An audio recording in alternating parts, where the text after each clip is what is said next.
നടിയെ എന്റെ പിള്ളേരുടെ കൂടെ വീട്ടിൽ കൊണ്ടുവന്ന് വളർത്താൻ തോന്നും. ജോണി ആന്റണി. സിനിമാ പ്രേമികൾക്ക് ഏറെ പ്രിയപ്പെട്ട സംവിധായകനും നടനുമാണ് ജോണി ആന്റണി. CID മൂസ, കൊച്ചി രാജാവ്, തുറുപ്പുകുലാൻ, ഈ പട്ടണത്തിൽ ഭൂതം ഉൾപ്പെടെയുള്ള ജനപ്രിയ സിനിമകൾ സമ്മാനിച്ചത് ജോണി ആന്റണി ആയിരുന്നു. സംവിധാനത്തിന് പുറമെ അഭിനയത്തിലും അദ്ദേഹം തന്റെ സാന്നിധ്യം അറിയിച്ചിട്ടുണ്ട്. പാൽത്തു ജാൻവർ, വരനെ ആവശ്യമുണ്ട്, ലവ്, ജോ ആൻഡ് ജോ, ഹൃദയം എന്നീ ചിത്രങ്ങളിൽ ശ്രദ്ധേയമായ അച്ഛൻ വേഷങ്ങൾ അദ്ദേഹം ചെയ്തിട്ടുണ്ട്. ജോണി ആന്റണിയുടെ ഏറ്റവും പുതിയ ചിത്രമാണ് United kingdom of Kerala. Arun Vaiga സംവിധാനം ചെയ്യുന്ന ചിത്രത്തിൽ രഞ്ജിത്ത് സജീവ് പ്രധാന വേഷത്തിൽ എത്തുന്നുണ്ട്.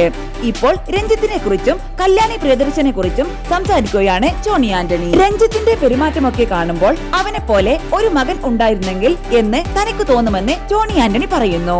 താൻ കല്യാണി പ്രിയദർശന്റെ കൂടെ ഹൃദയം എന്ന സിനിമ ചെയ്യുമ്പോൾ കല്യാണി എങ്ങനെയാണ് എന്നൊക്കെ വീട്ടിൽ തന്റെ ഭാര്യയും മക്കളുമൊക്കെ ചോദിക്കാറുണ്ടായിരുന്നുവെന്നും നിങ്ങളുടെയൊക്കെ കൂടെ കൊണ്ടുവന്ന് വളർത്താൻ തോന്നുമെന്ന് താൻ അവരോട് പറഞ്ഞിട്ടുണ്ടെന്നും അദ്ദേഹം പറയുന്നു. സൈന സൗത്ത് പ്ലസിൽ സംസാരിക്കുകയായിരുന്നു ജോണി ആന്റണി. ഓൺ സ്ക്രീനിലല്ല, ജീവിതത്തിൽ രഞ്ജിത്തിന്റെ ഒരു പെരുമാറ്റവും കാര്യങ്ങളുമൊക്കെ കാണുമ്പോൾ രഞ്ജിത്തിനെ പോലെ തന്നെ ഒരു മകൻ ഉണ്ടായിരുന്നെങ്കിൽ എന്ന് തോന്നും. അത് വലിയ കാര്യമാണ്. ഞാൻ കല്യാണിയുടെ കൂടെ ഹൃദയം ചെയ്യുമ്പോൾ എന്നോട് വീട്ടിൽ പിള്ളേരും വൈഫും ഒക്കെ ചോദിച്ചു എങ്ങനെയുണ്ട് കല്യാണി എന്ന്. അപ്പോൾ ഞാൻ എന്റെ കുട്ടികളോട് പറഞ്ഞു, എടി നിന്റെയൊക്കെ കൂടെ കൊണ്ടുവന്ന് വളർത്താൻ തോന്നും എന്ന്. കാരണം കല്യാണിയെ കൊണ്ട് ഒരു ശല്യവുമില്ല, ജോണി ആന്റണി പറയുന്നു.